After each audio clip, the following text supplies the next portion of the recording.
I'm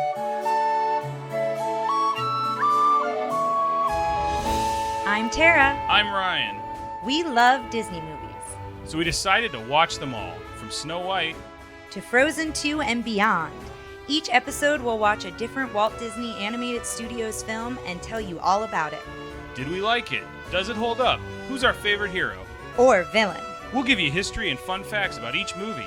And sometimes we'll invite our friends to watch along with us. So put on your tiara or your evil crown and join us on our adventure. This is Tara and Ryan's Princess Diaries. Hello, listeners. We are back today with another great episode, and we have another very special guest. We do. One of my friends from another D&D campaign friend. You may know him as Eskel, the Stormlord's acolyte, or Kazoo, the Goblin Bard. I know him as my fellow Brobarian. We have our friend Chloe. Hey, how's it going? Hello, it's good to be here. So we typically ask our guests like why they chose this episode, this particular movie. However, I kind of forced this movie onto Chloe. Yeah, it's all good.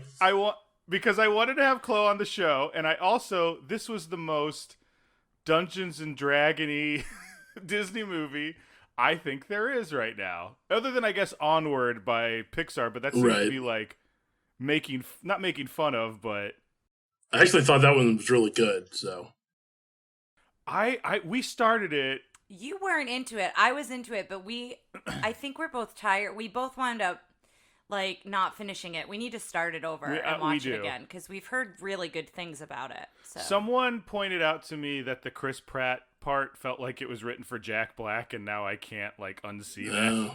Yeah, I could see that. I could see that. But so why don't you give us kind of first your history, like with Disney movies, maybe, sure. Or just something or if not. Also, I'd love to hear a little bit of your history with D&D. Okay. So I grew up in a small town, East Texas. We didn't have like Disney Channel or anything like that. At most, we would see Disney Channel would do like a 1 or 2 week free trial throughout the year. Mm-hmm. That's we would have that too. Yeah, so that was my Disney Channel experience, was those 1 or 2 weeks a year. So yeah, most of the Disney movies that I actually watched growing up, I would watch at my grandparents' house. I think my grandmother had some of them. I was the first grandkid on that side of the family, so I don't know if she started buying them, but I remember watching most of my Disney movies there. Which ones did you watch? I remember Fox and the Hound. That was one of my favorites.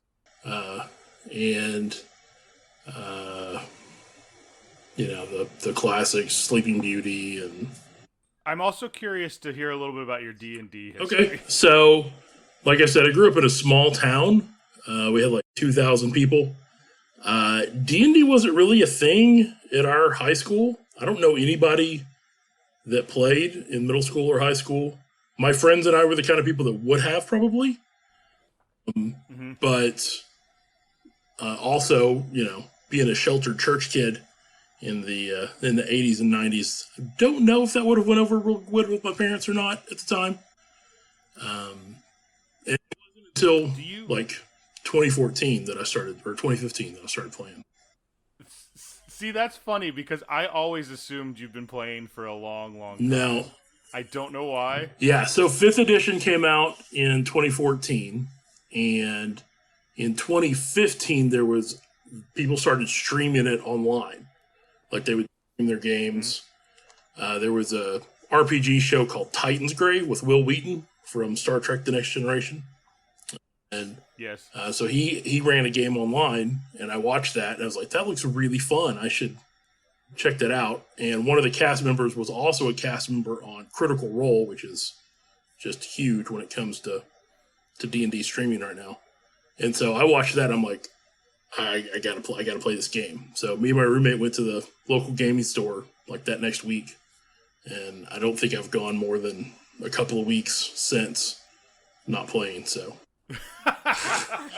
that's awesome. Now it's funny to me because I had a similar thing where I didn't play it until I think I started playing earlier than you did, which again is blowing my mind because I always assumed like you had, because of how like you're kind of our rules manager, and you're also like very like you're one of the best people I play with. You're very wise. You're very wise, but it's also like you're very like calm and like, because I've played with people who've been playing for a long time, and they're like rules managers or stuff like that, and they're like, because you're like, here's the rule, but like you're the DM, so do whatever you want.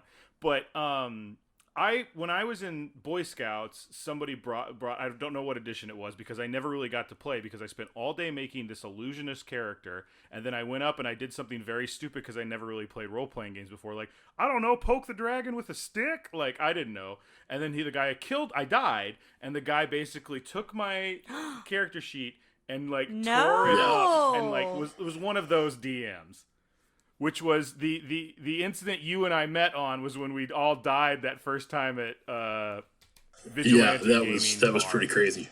They had a table full of, so that's why full of first level characters, and we go down into this crypt and get attacked by all these flesh golems and just which are like level 12.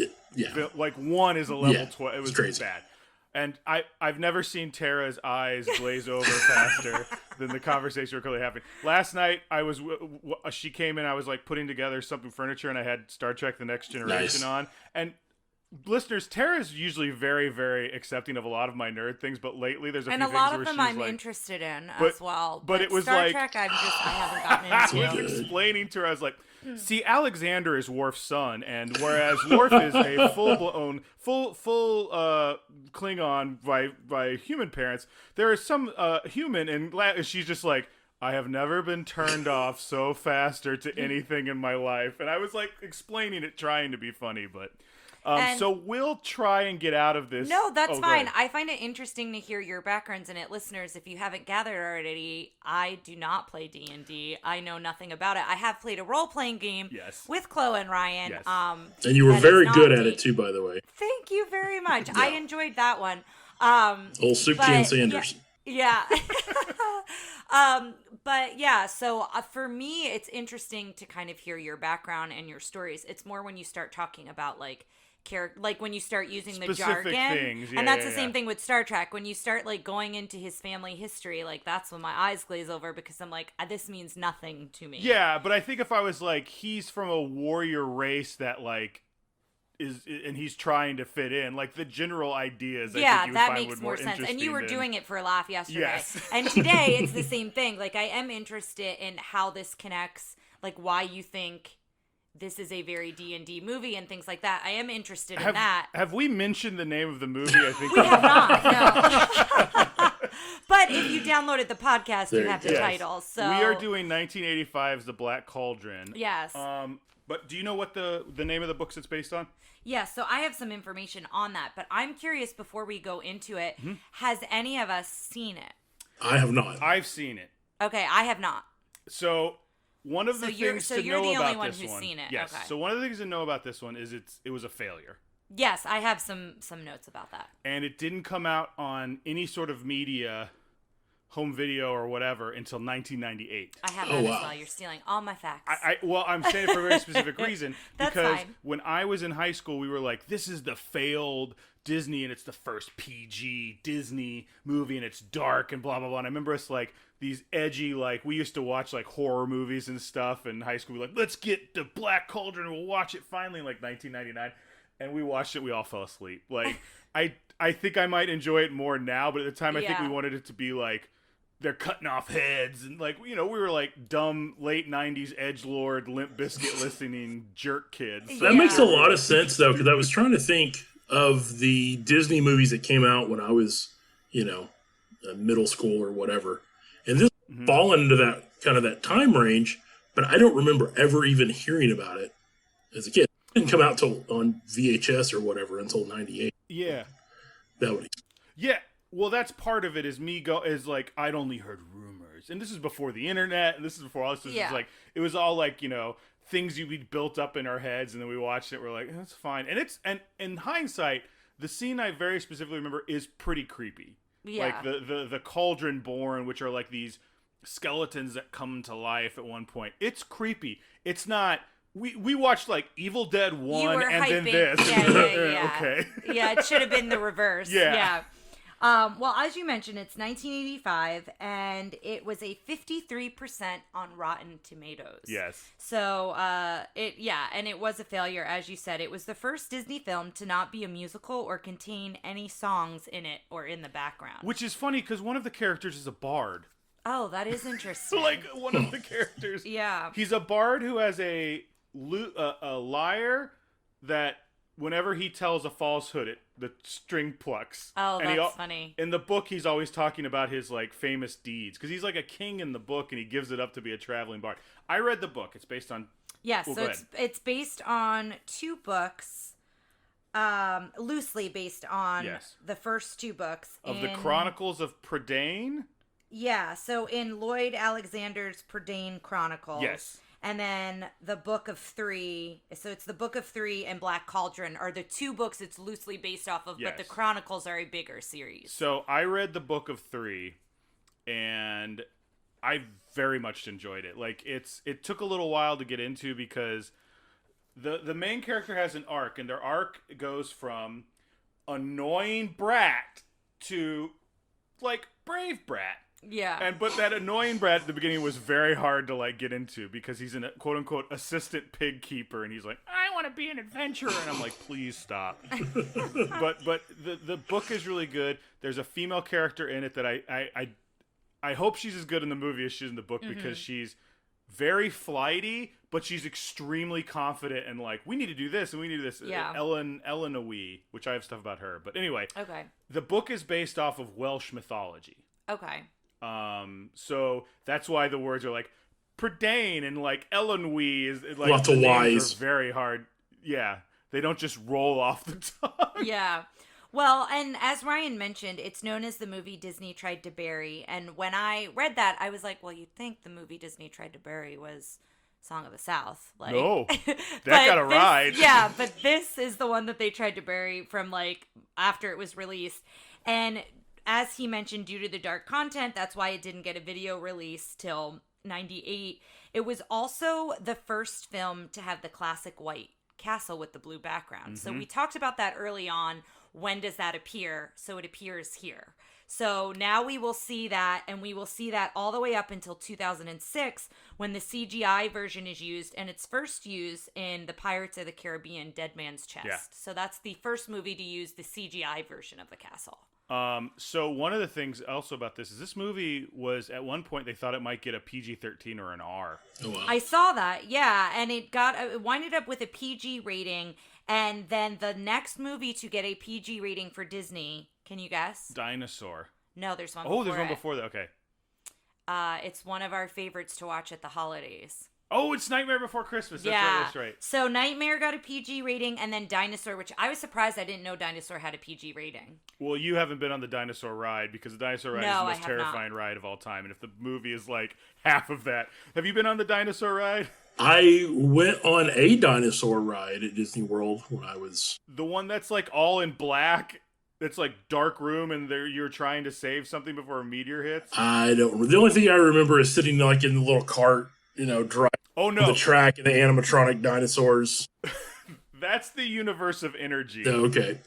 The dinosaur ride is... We'll get to dinosaur, but it's the one... It's like completely black, and every once in a while, like a light turns on, and there's a carnosaur like right in your face. Nice. And then they take a picture, and they're like, haha, isn't that funny? And I'm like, my pants are drenched, and I'm crying. You're traumatized. It was also the first... I was also 23 when I went on it. Just to make sure. I like something I went on as a kid. It scared the heck out of me. Yeah, because Dinosaur didn't come out till... Right. Like 2000s.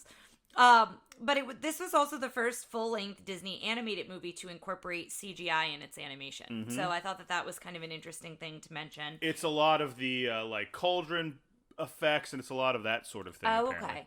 And then, since we mentioned Nightmare Before Christmas, Tim Burton worked as a conceptual artist on this film as well. So it being darker kind of makes sense that he would have been involved in this.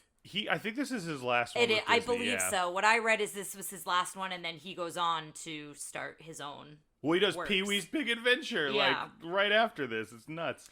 The other thing, they said this was an urban legend, so I don't know how true this is, but it literally said an urban legend on this trivia fact. But it said that even though it failed in the United States, apparently it was a big hit in Japan, and they say that the creator of Zelda based game elements on the movie. So Weird. You guys know Zelda. I've played Zelda, but I think both of you know it better than I do. So I'm curious when we watch the film if you guys will agree with that. I have actually never played a Zelda game. Oh, really? I'm so sorry. Yeah. We also didn't have Nintendo in my house when I was a kid, so I'm so okay. Now we could cut all of this out if you don't want to talk about it. But you made a comment at one point where you're like, "Yeah, we didn't really do magic in my house." Was that like a big thing, or was it just like a general church thing where it was like frowned? Probably just a general church thing. Like I specifically remember from the Disney movie collection, the Sword and the Stone was not one of the options because of the magic in it. Got it. So I imagine that if this had come out at the same time, we would have just skipped over to that one and gone on to gone to the next one. And I think I just assumed Zelda because it's like in this family. Well, it's a young boy like going out on an adventure. Sure. And that's kind of what this is. Yeah, I've played Zelda on the Switch, so I never played it growing up. My friends had Super Nintendo, a good close friend of mine, but Zelda was not one of the games we had. Did you beat Link to the Past, the Super Nintendo I did, one? yeah, I really liked that one. Well, the Super Nintendo one and then the new one that came out. Yeah, I liked both of those. You beat that one too? I think so. Wow, look at this one. I try to Got a winner something there. start to finish. I'm a completist as much as possible. Well, can I talk a little bit about this movie in Japan? Yeah, because go right I don't ahead. think this is in the IMDb things, but this actually, the Horned King had an animatronic in Japan. Oh wow! Because which park? Well, Tokyo Disneyland. Okay. So so Cinderella's castle is the same in both, right? But Cinderella's castle is in Walt Disney World. In the United States, yes. It's in the Florida park, yes. So when they made Tokyo Disney World to Disneyland, they kind of just copied a lot of stuff straight over, just like... From the Florida park? Yeah, they did some different stuff, but for the most part, like, to save money. But, Tokyo Disneyland was a huge success, and honestly, around this time where they're having troubles with other stuff, Tokyo Disneyland was one of the things that was bringing in a ton of money. Got to keep them going. But one of the things they did in the Cinderella Castle in Walt Disney World, in the bottom was Cinderella's Round Table, which is a restaurant. Mm-hmm. Not in the Tokyo Disney World. They made a ride. That's cool. And it's a walk-through ride where you just walk and you're led by a host, but that host has a spiel like on the Great Movie Ride or Jungle Cruise. And what it was is she's going to give you a tour of the castle, and you walk in. It's all the heroes of Disney. It's all the heroes you remember. Snow White, Sleeping Beauty, Taran from the Black Cauldron, because this happened in like 1985 or 84. Well, the film was 85. Well, what I'm saying, remember how like Disneyland came out right before Sleeping Beauty and they made all that Sleeping Beauty stuff, and I said, wow, what if they'd done this for a movie that didn't do well? Oh. Tokyo Disneyland did that. Yes. So you go in and do that, and then the magic mirror from Sleeping Beauty shows up and is like, I'm sick of you not paying attention to the villains, and all the portraits of the heroes change to their villains. Oh, that's and really he goes, cool. You go through here instead, and this door opens, and you go through the dungeon, and in the dungeon you go through like the hags, the evil queens. Does this still exist? No, they got rid of it. Oh man, they go through the evil queens, but it's because you're just walking, and the problem is you have to get a group of 30 to go, and then you have to encourage people not to like linger. Like it took too long to get people through. That's such a cool You go concept. through that. You see like all of Maleficent's goons like sneaking, like peeking at you. You go into this one thing and there's a dragon down there, and then at the end you have an encounter with the Horned King where he tries to get the Black Cauldron to do it, and then you take the sword from the movie. But before you got to that point, there's a huge tapestry that tells the story of the Black Cauldron, and the guide has to explain the story of the Black Cauldron the longer that ride went on, because no one knew the story of the Black Cauldron. So they would, in order for the ride to make sense, apparently that section got longer and more in depth every time. Here's a reference. You get it, right? You get it? Yeah, exactly. Okay. But it's funny because I think I made a joke about this when we did Sleeping Beauty about like, think if they'd done the Black Cauldron and put all this investment in that, and they did it here. And they did it.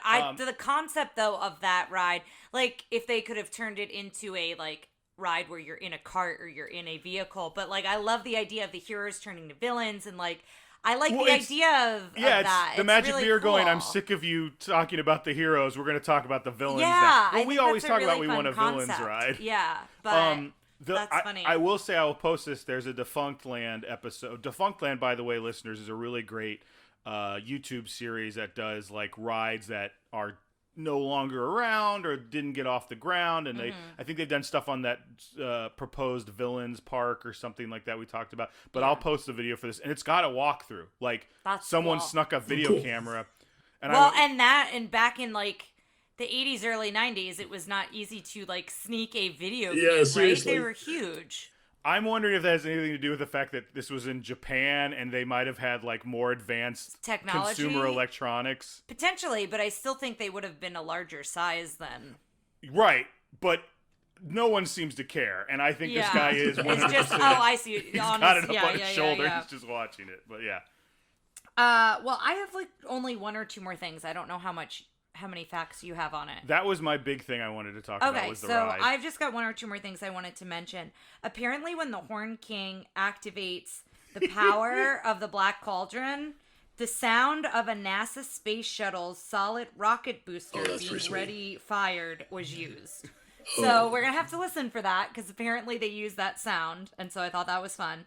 Now, speaking of solid rocket boosters, I also did work at Space Camp for several weeks. Yeah, cool. Was that in Houston? In Alabama, at Huntsville. Oh, okay. In Alabama. Cool. Yeah, That's awesome. I am familiar with that.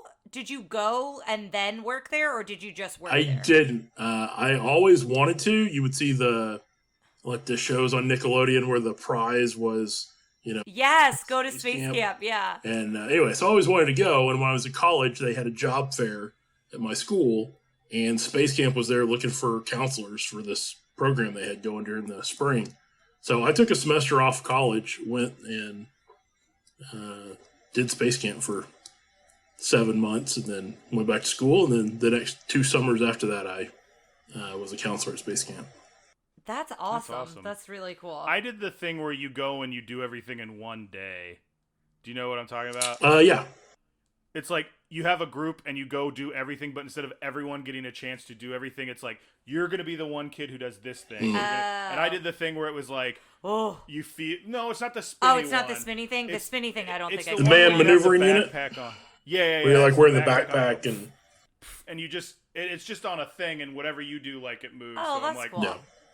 So I also remember that trip because we were in Florida, and my mom and I were on a bus, and like we were driving to where we were going in Florida. It was like a Disney trip, I think, but we took one day off to do Space Camp stuff. Yeah. And the whole ride we go, oh look, there's an alligator on the road. Like they closed a lane of the highway because there were so many alligators coming up on, like it flooded or something the day before, and they were like leaving or something. And it was at first like, oh look, there's an alligator. Oh man, there's another one. And then it became like, this is the 28th out. Like there were cops, or animal control trying to like them. get them out. Like after a while, like it became, this is funny. Oh, this is a lot to like commonplace. Yeah. The only other thing I have that I thought was interesting is for people who are Disney fans who also follow like the management of Disney, Jeffrey Katzenberg. So at this point, I think it was 84. It's either 84 or 85. Management changes. So Jeffrey Katzenberg. I have it in my notes. Management changes in 84. So he becomes the chairman of Walt Disney Studios Motion Picture Division. And he saw a screening. It wasn't completely finished, but it was mostly finished, of Black Cauldron.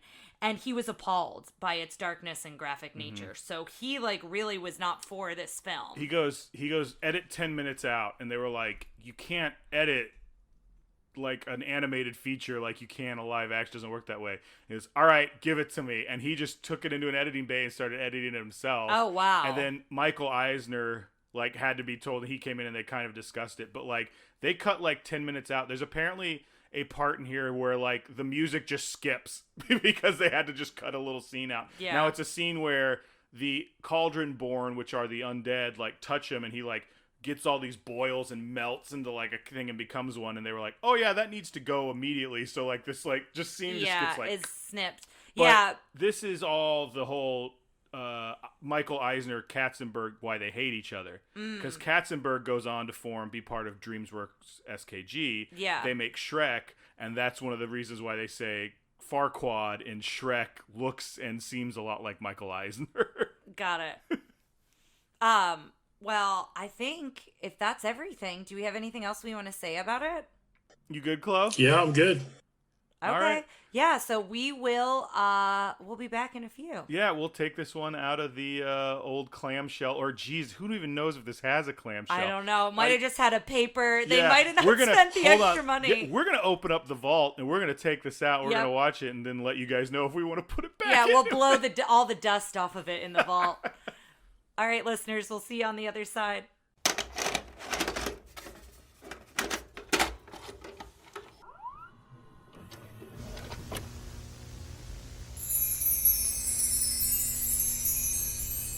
All right, so we're back, and I think before we dive in, I'm kind of curious of just getting everyone's thoughts, especially since 2 out of 3 of us haven't seen it, so I'm really curious what you guys thought of it. Chloe, what'd you think?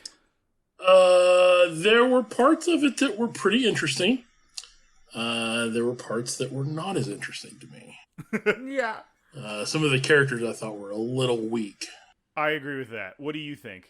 I agree as well. There were definitely some moments I really enjoyed. There were some things that were reminiscent of other characters or movies, and I'll talk about that when we get to it, things that it reminded me of. Yeah. But yeah, I think they did a disservice to a lot of the characters. And I will say too, I was reading through the villain book, and I didn't mention this. I have I've mentioned it on previous episodes, Yes. but I have a book that has a lot of the villains in it, and it was written by Frank and Ollie.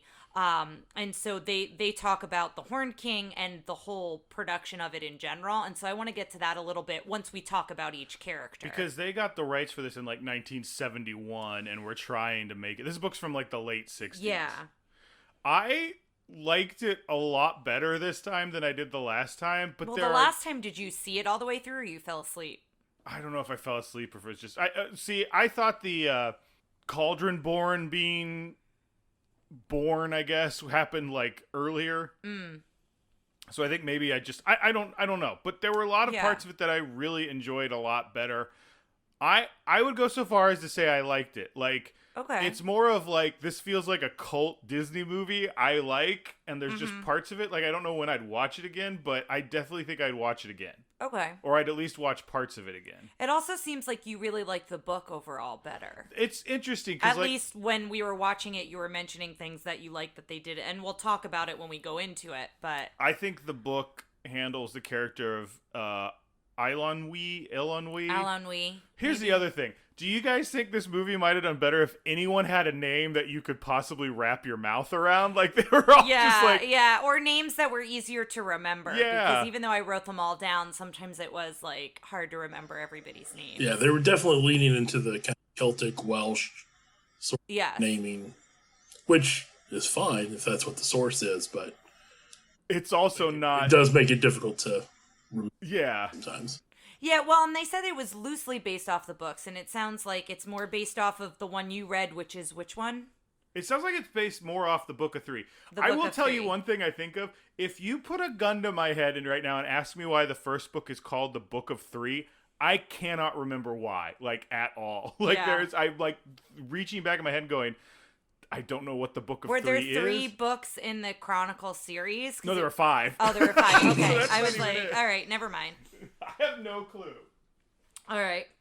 Well, I guess on that note, we'll jump right in here because I think there is a lot of stuff that we want to talk about. But it opens with the famous castle, the White Castle that we talked about, the iconic like Disney opening.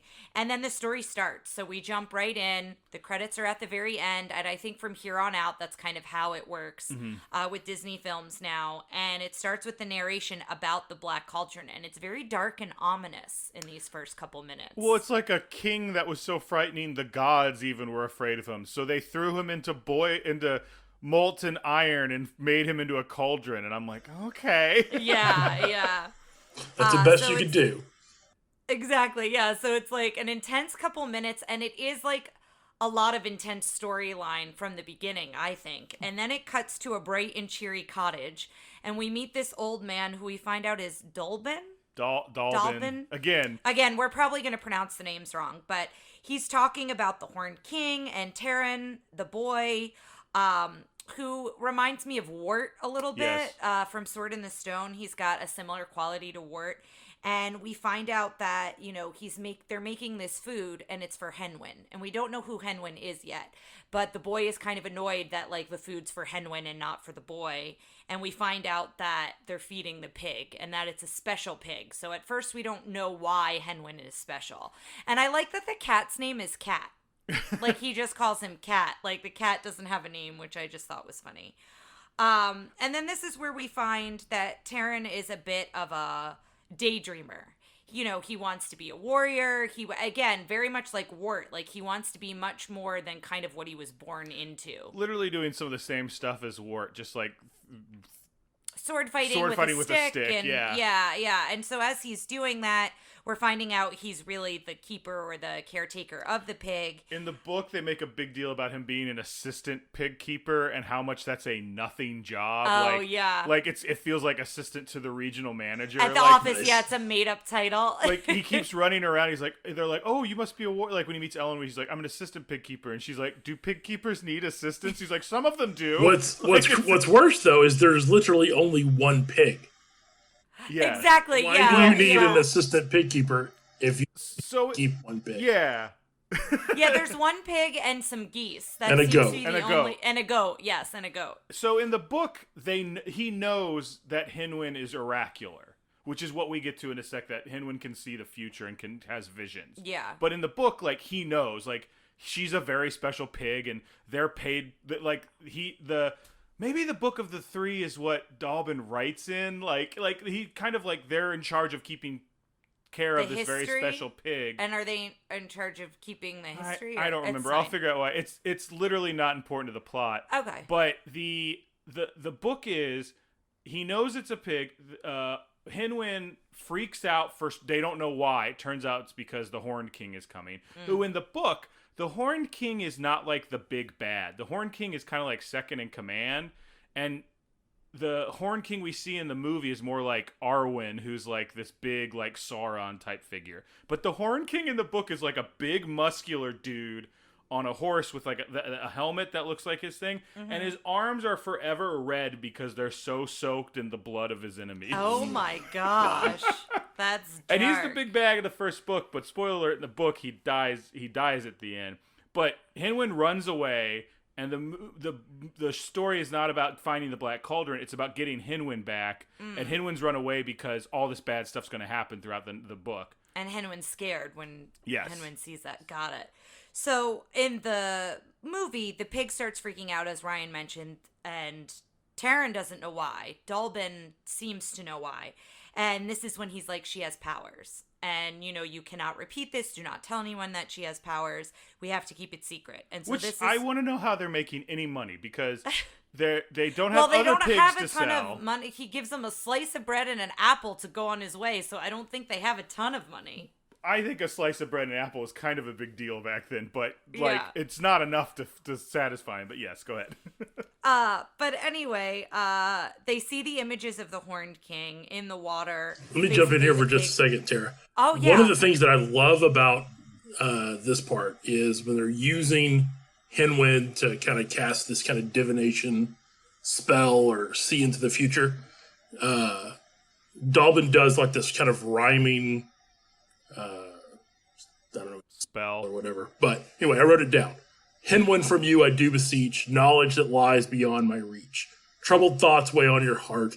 Pray you now these thoughts impart. I love a good rhyming couplet, and this hit a sweet spot for me.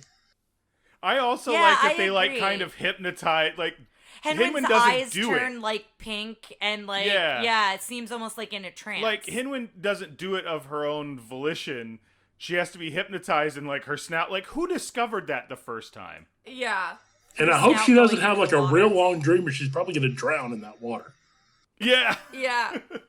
But yeah, thank you for writing that down, Chloe. Yeah. I did not write it down, and hearing you say it again, I really like the way it rhymes a lot, and it's said again later by Taran. It's said one more time, and so but it does kind of go by quickly, so. I do feel like there's some stuff they do really well in this story to kind of, like, that just feels like good old fantasy writing, and like, yeah.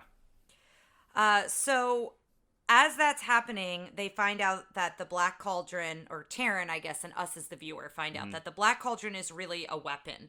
It unleashes its power, and he's like, oh, and they see the pig in the vision. And so he's like, oh no, the Horned King knows about Henwin. Like, Henwin can lead him to the cauldron, essentially. And so this is when Dalbin wants Terran to take the pig to the Forbidden Cottage at the edge of the forest, and this is where he gives him the apple and he the slice gives of him bread. as all the supplies he needs, an apple. Then he takes out a whole loaf of bread. I'm like, okay, an apple and a loaf of bread. No, then he cuts off the heel of it, puts it into like a knapsack, like a bindle, and gives it to him. And I'm like, you gotta be kidding me, man. And then we cut to the castle, and we see the shadow of the Horned King with a red background. And I will say, he's very intense here. We don't see his face. It's all dark kind of in the hood, and we really don't see his face till later. And then we see it and don't see it. Like, he's got a good silhouette for sure. Yeah, a really good silhouette. And I think it's a really good entrance to him. And what I will say is, I kind of think they did him a disservice, because he's super ominous and intense in parts, and then I feel like they could have done more with him as a villain. I mean, we can talk about this later if you want, or we can talk about it now. I don't know. I think he's got a great design, but he doesn't really do much. Yes, that's what I wanted to say. And in the villain book, they specifically talk about it, but if you want to talk about it for a moment while I find the excerpt. I think we'll wait till his actual death, and his actual death is amazing, but how he gets to that point is literally just like, oh no. He just walks over and dies. And in the villain book, what they say is typical of the failings, the Horned King, who should have been mysterious, was as ordinary as the leader of a street gang. As Roy Disney said later, their approach was too literal-minded. He was just a guy. And so they go in. He was just a guy. I mean, he was an undead guy. He was definitely a lich, right? Yeah, for sure. We're gonna if we're gonna start pointing out what D&D things are, that's a lich. Yeah, for sure. But Roy said he should have been as unreachable and intimidating as Chernabog, and I would agree with that. I do feel like he's like kind of in control of everyone, but I feel like because we hear Creeper, his little sidekick minion, talk so much. Do you know what I mean? Well, he like teleports into the room. He somehow has information about Henwin. He does all this stuff, but like whenever you see him do it feels like if he needs to do anything on screen, it's just, I walk over here and I yell at my thugs, and then I walk over here and I choke Creeper. And I'm very intimidating. Yeah, like, he doesn't do much. And what Roy also said too is like, no one should speak in his presence. The word should wither in one's throat. We should not even know if this evil creature was man, animal, or demon. Here was unlimited power on the verge of taking over the world that somehow had to be stopped, and that was the special challenge to the tiny band of characters who carried the hopes of the future on their uncertain shoulders. It seemed an impossible burden for the heroic cast as well as the inexperienced staff at the studio. There was a big thing in the book where, there's another character in the book that's like kind of like Aragorn from Lord of the Rings, and Terran like meets up with him real early, and they go to see like the Horned King's camp, and they're like gonna get like 2 days ride away on a cliff from the camp, and like Terran's like, well, that's too close to him. Like anytime he's nearby, it's like, we're all gonna like, it's so terrifying. And I think they start off kind of doing that where they don't show his face. They even like for a while it feels like you see his hand at first, but really nothing else. And I really liked the first couple scenes of him. I was really pumped for him as a villain, and I just think they didn't carry that throughout. And I kind of agree with some of what Roy said, like some of what they quoted him in that book of just like, he had a commanding presence like Maleficent, and then I feel like he lost it. But there was no reason he lost it. They just didn't continue it consistently, didn't know what to do with I guess. Yeah. And so that's when we find out that he wants to use the Black Cauldron to bring all of these dead skeletons, these dead soldiers. Yeah, wants to bring them all back to life. And we see them in the castle. You see piles of them. Well, there's a scene where Creeper has that dude bring in just more dead bodies. Yes, I wrote that down. I was like, is that all dead people? Because you see the one arm kind of come out under the blanket. We probably should maybe say a disclaimer at the beginning of this, since we're always like sensitive about kids. Oh, a lot of you death can talk. cut this out. I'm just saying it to remind us. Well, let's just also say it, just in case you were wondering, this is a pretty steady, like we were talking a little bit about Secret of NIMH. This is a pretty hard PG. And I want to talk about that a little bit. Do you think any of this kind of darkness comes from Secret of NIMH? Secret of NIMH was a big step in a dark direction, and this was 3 years after. I think it's enough for them to go like, well, I think maybe the animators want to be a little darker and a little more mature. Maybe, and you got to remember Tim Burton was on this, so Yeah. he might have been pushing some of, because he was a conceptual artist. So I wonder if his opinions and thoughts were being pushed in a direction as well. But we go back to Taran with the pig, and he's got him on a rope, but like a leash, walking him like a dog and getting tangled. And Chloe, I love how you were like, I'm glad pigs are no better on a leash than dogs, which is great. But he starts daydreaming, and like his one responsibility is this pig, and he immediately loses the pig. It doesn't look like he gets very far. They did a good job of really transferring my hate for Taran from the books with all of his like I'm just like, monologues. This guy stinks. Yeah, like, yeah. He's the worst. And he has all of these monologues. If I were a warrior, we'd blow. Like, no, dude, you stink. Like, you're awful at this. And so then this is where we meet my favorite character, which is Gurgi. Yeah. I love him. I love him so much. He was so good. And basically Taran has the apple to try to get the pig back. He's calling for Henwin and has the apple. Gurgi takes the apple from him. Gurgi is always hungry. Yeah. And is that in the book? You mean he's always hungry? In this too. He He wants his crunchings and munchings. And yes. And in the book, like they kind of got his character the same, but they don't describe him as cute in the book. He kind of like. Then they say this in the movie that he smells at one point, but like in the book they talk more about how he's got like dirt and mud in his fur, and he's like gross, and he's also like man size, so he's bigger than Taran, so that's kind of unsettling. Yeah, whereas in the movie he's kind of like a fluff ball, a little bit like very furry, like creature. Remind me when we get to the end too to mention something else about Gurgi that is. Oh, so at the end of the first book, when they accomplish everything, they kind of hand out gifts to everybody, and like. They get things that they want, kind of like, here's your heart, Tin Man, and here's your Gurgi gets a pouch that always has food, like they're all magical items, and his is a pouch that is always full of food. That's awesome. It's a bag of bounty. Like, I just imagine him going and it just like continually dropping food, like when Homer had to eat the donuts forever in The Simpsons. That's great. And I love that before Gurgi gives the apple back, he takes a bite out of it. Like, he can't resist himself. And this is where we talked about that he has, like, a Dobby feel to him a little bit. And although infinitely cuter. Yes, and then Chloe said mixed with Donald Duck because of his voice. And a little bit of Gollum as well. Yes, and a little bit of Gollum in there, too. He's got a little bit of those traits. Yeah, I think he comes off more Gollum when he's less, like, cute. Yes, agree. And and there's some moments even in this where I could see that as well. Mm-hmm. He has a little bit of those in so traits. much that he's kind of a pathetic creature. But in this one, he's trying to not be a pathetic creature, whereas Gollum is just, like, evil. So Tara does not like Gollum. I don't. Like, I think one of the major Gollum reasons really you can't out. get into Lord of the Rings. I mean, I like the Lord of the Rings stories, but I'm not one to, like, continue it. Like, you like just watching the movies every so often, and I'm kind of... I've watched them, I've seen them, I've enjoyed them. Yeah. But I did write down a couple things Gurgi says every so often, and the one he says here is clever, sharp eye Gurgi. Like, he just has, like, fun ways to describe himself or what he's doing and talking about. So I like the way they wrote him. But then we have, they're not dragons. Are they griffins? They're Griffaints or something. Yeah, but they look like dragons, and they start chasing Hen. Technically they look like wyverns, but that's wyverns because I apologize. Dragons are quadrupedal with wings on their backs, whereas their actual arms are the wings, and therefore they are more wyverns than. I see. I wish you would listen to me. I've told you this many times.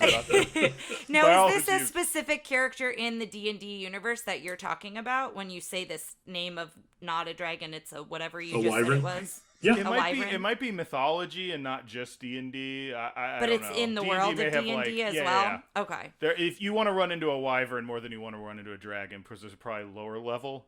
Yeah, we just had a month or two ago. We had a big wyvern fight with a group. So. I mean, if you need me to, I can get the monster manual. It's right over there. Oh, no, that's fine. I probably have a mini over here on the bookshelf. I more so was asking, and also for the listeners, like if you do mention stuff, and I'll try to ask the questions because I don't know anything, but there will probably be listeners who don't know that lore, and so it's kind of interesting to connect it. Bless you for being so, like, accepting of this. I know nonsense. I am. Honestly, I am interested in, like, the lore part, even though I'm not super interested in playing. And I think it's a fun way to connect it to this movie. This may be something so before I used to play when I was a kid and my mom would go to bookstores, I would go and get the monster manual and just look through it. Did you ever do that? I did not. Or did you not? What was that? Was that akin to being caught with a nudie book? No. At that point, honestly, I was more into sci-fi than I was into fantasy, so I would reading a Star Trek novel. I gave they had something, I swear they made this just for kids like me, that was just like a monster manual with no stats. Like it wasn't D&D, but it was clearly just like the Book of Monsters and then just like info about them and stuff. And I got that for Parker one year. He was like, "This is great." Yeah. Like, yep. Nice. I feel like you still do that. You just got a book on, was it Nord's mythology, and it was all different creatures and monsters? Might have not been Nord's. I don't think it was all different on different monsters, but I definitely got a book on Norse mythology. Like I mean, look, you know who you married. Yeah, I'm good with it. It's interesting to me, just not as interesting as it is to you, yes. I will say. But as these, what are they called again? Griffants is what I think they are in there. Okay. As they're chasing Hen, they capture Hen, and it's kind of a really intense scene when they capture the pig. And I don't know if you guys caught this, but when Taran tries to grab onto them, he has like blood coming from his mouth. It's just in one shot, and then in the next shot he doesn't.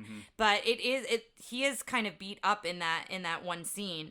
And then he winds up giving Gurgi the apple and leaves him. Basically, he sees that they go to the castle kind of in the distance. Gurgi basically tells him, no, you shouldn't go there. Yeah. Like, it's not a good idea. Gurgi's a coward. Like, that's the big thing. He always runs away when, He's also a little guy. Like, in the book, it's a little more like you're a coward because he's a full-grown man. Yeah.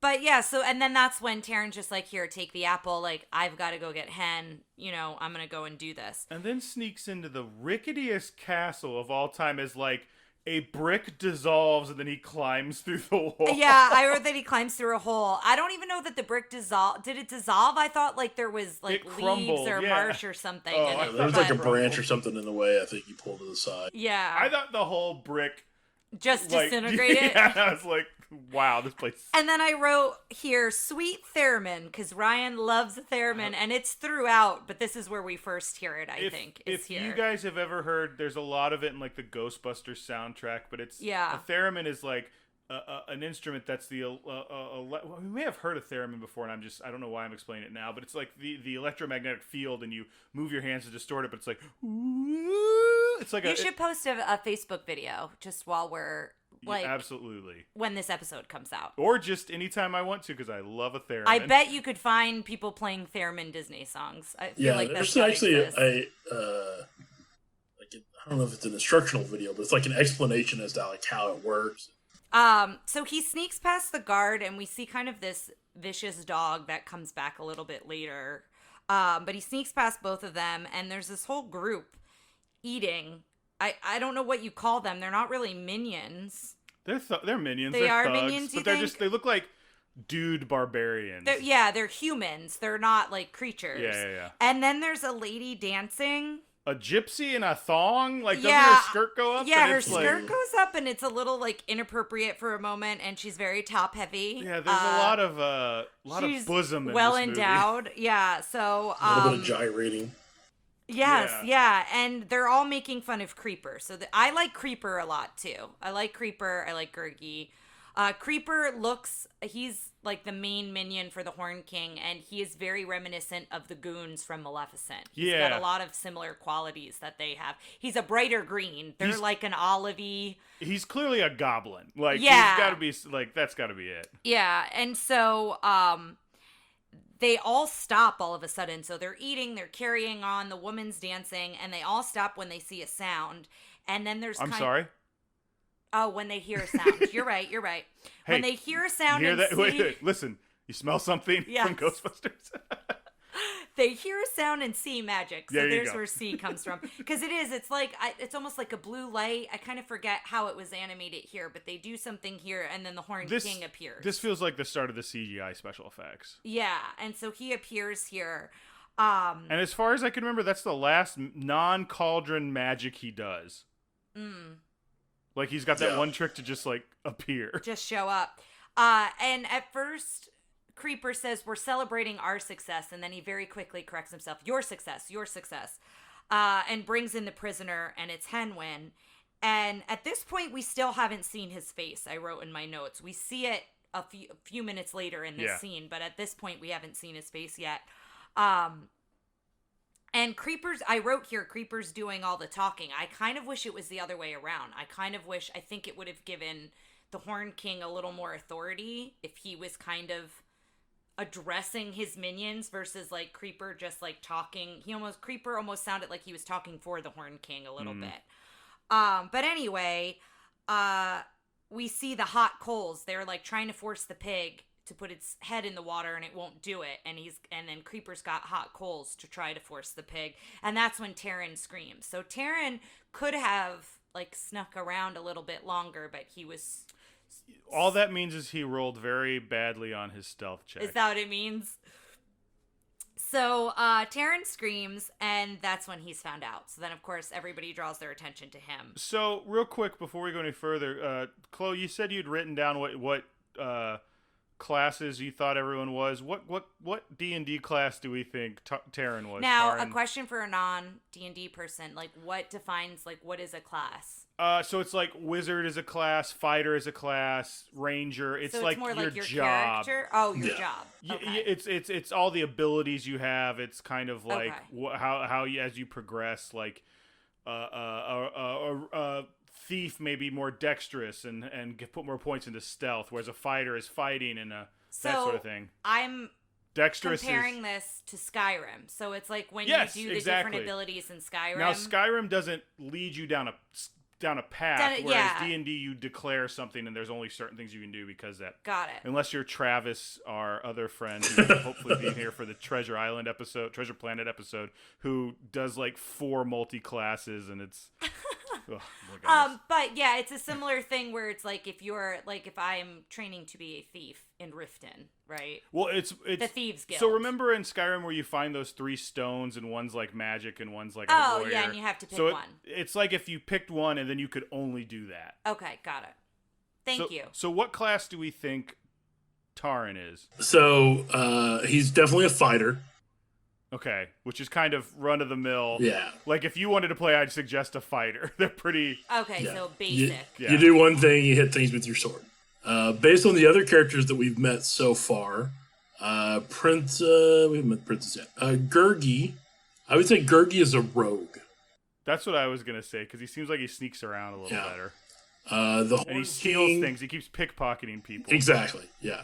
The Horned King is definitely a lich, definitely a wizard. Yes. Archmage. Creeper's a goblin. And I would say all the henchmen that we met would be the bandit stat block. Or Thug. Thug's another. Thug would be a little bit tougher, but yeah. Yeah, we're like we already have a very narrow fan base, and like we are speaking to like. No, I find it interesting. I actually find it interesting, and I do think it's kind of a neat tie-in. I think that you can see those characteristics in each one of these characters. This is around in the Disney film. This is around the time that Dungeons and Dragons was like created and all that. Yeah, so Dungeons and Dragons I think started in 1978. Yeah. Okay. So and a lot of right it comes out time. of. Oh, sorry. What'd you say, Chloe? So this is right around the same, few years after. Yeah, and this is also when it's reaching like a lot of height of not even this, but just also fantasy is a big deal. You've got all these movies like Dragon Slayer and Conan and things like that are coming out, and I think this was an attempt to hit that market in a lot of ways. Yeah, well, and it makes me think of Stranger Things. The kids, it's set in the 80s, and the kids are, all the friends are playing D&D, so it makes sense that it was by this point. enough people had heard of it and had been starting to play it. And then there's also the satanic panic, which I was wondering how much of that was what you experienced, Chloe, or how much of that was just like, yeah, don't play that. Yeah, I'm sure that would have factored in if it had actually showed up at our high school. Do you know about the satanic panic? Not really. I mean, I know I've heard like the phrase. But... So it's these kids. Like, what happened? Is it basically like the idea was some kids had... Yeah, there was some troubled kids that had, issues, whether it was mental health issues or family issues or whatever, that I think a couple of them, took their own life. And the one thing that people pointed to that they may have had in common was they played Dungeons & Dragons. Got it. And that kind of turned into a big, like, it's devil worship, it's this. Right. There's a movie, one of Tom Hanks' first roles is in a movie called Mazes and Monsters, in which they're playing it, and he's the one who, like, goes insane and like, only sees everything as mazes and monsters. Like, it's so ridiculous. It's not worth watching. It's very long and very boring. If you could find clips from it, they're funny to watch, but otherwise, oof.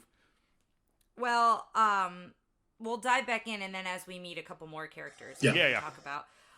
Because I am actually interested in like what you guys classify them as, and I'm not just like saying that to say that. I'm truly again, you're wonderful. But anyway, so after Taran screams, he's found out. Because he doesn't want them to hurt the pig. We kind of slightly see the Horned King's face here. It's still a little bit silhouetted. It's not super detailed. And for the most part, it's never super detailed. There's one or two moments where we get an up-close sight of it. But he's asking for the Black Cauldron. He wants Taran to have the pig show him. And he goes, fine, then I have no use for the pig. And Which is like a cool thing he does where he's like, all right, fine, kill it. Like, and they're going to behead the pig, essentially. And so then that's when Taran's like, no, like, I'll do it. And that's when he repeats the rhyme, or the spell, to have the pig be able to show the future. And at that point, we see the red glaring eyes. That's one of the moments we see the Horned King. It's like kind of a close-up. It's really an intense moment as... the pig's face snout is in the water. The Horned King, I don't know if he gets really excited, but he gets really intense, which startles Taran when his eyes glow red. And then Taran runs away with Hen. And well, it splashes the water in his face and it burns, that's right, which felt like it would be a like Chekhov's gun situation of, oh, that's how they kill him later. That's how they get him. Yeah, which, spoiler, doesn't happen. And so basically he runs away with Hen, and they're up at the very top of the castle, and he looks down and he sees the moat, and he's like, that's our way out.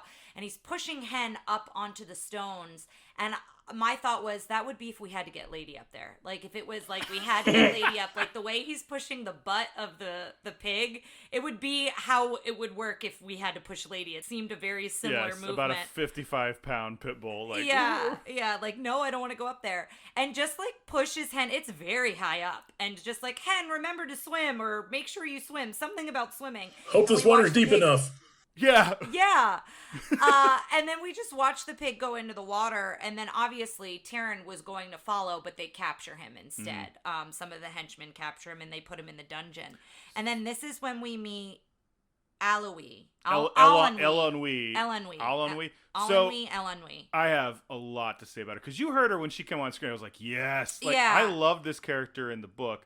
First of all, so they don't get captured by the Horned King here. In the book, it's that Aragorn character and Taran, and they get captured by like an evil sorceress who works for the main bad guy. But then she's revealing to the Aragorn character, like, you and I could rule this place. Yeah. And then she throws Taran in a completely different thing.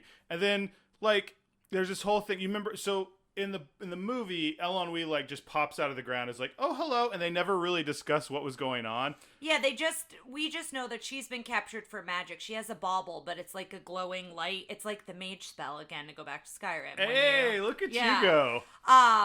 So is that the right name of the spell? I think so. Mage light. Yeah.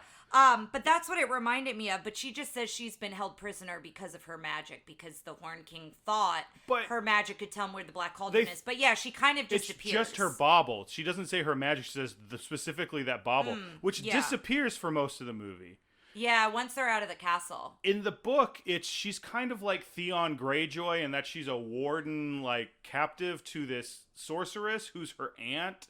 and her aunt has been teaching her magics in hope that she'll be evil, and she's like, well, I'm stuck here. I might as well learn this magic. Yeah. And she like has spent all this time learning, like she lives there, so that's why she finds all the secret entrances and stuff. So like she just like a brick moves and these eyes are there and she's like, hello, and he's like, ah, like it scares him in the book. Like that's what's so cool about her. She's just so nonchalant. She's like, do you want to escape? And he's like, yeah. She's like, all right, I should probably escape too, hold on. And like whoop, and then like goes around and does some stuff and comes like, all right, let's get out of here. Like she's has a lot of agency and knows how to get him out of there, but she's so flighty and just like, she almost seems like a Doctor Who character in that like she's a hero, but like she's just so like blasé about it. Like, okay, cool, let's do this now.